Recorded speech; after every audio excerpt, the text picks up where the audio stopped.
Vítejte v Praze, vítejte v mé nové laboratoři. Jsme nadšení, že vám můžeme ukázat naše nejnovější objevy. Podívejte na tuto holografickou DNA, mění genetiku. Ano, a tady v baňce je naše nejnovější energie. Pojďme na to.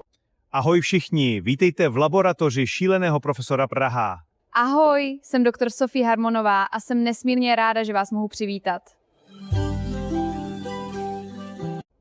Už několik let provozujeme Mat Professor laboratorií ve Francii, Německu a Španělsku. Teď oficiálně otevíráme nový filament přímo tady v Praze. Proč právě teď a právě v Česku? Protože vy Češi milujete pohodu, upřímnost, dobré pivo a praktické věci, které opravdu fungují. A přesně to sem přinášíme AI nástroje na míru české duši.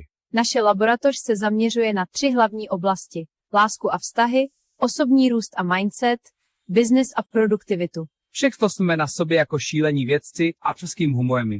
Všechno testujeme na sobě jako šílení vědci a pak dáváme vám jednoduše, vtipně a s českým humorem.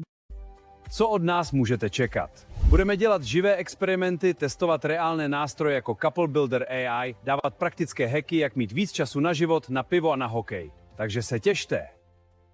Tak co říkáte? Chcete být součástí naší pražské laboratoře? Pak teď hned stiskněte odběr a zvoneček, ať vám neunikne žádný experiment. A když budete sledovat naše videa místo dalšího hokejového zápasu s pivem v ruce, Slibuji, že Beščáry to neděci jako první. Vysvěsun. Pište do komentářů, co byste chtěli vidět jako první, vztahy, business nebo třeba AI na vaření svíčkové. Vaše přání nám pomohou přizpůsobit obsah přesně pro vás.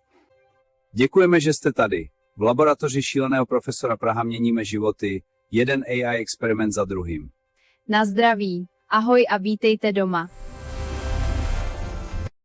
Doktor Sophie, podívejte se na tuto energii. Ano, profesore, je to úžasné. Co se děje? Stabilizujte to! Nedaří se to, praská to. Ustupte, rozbije se to! Ach ne, všechno je zničeno.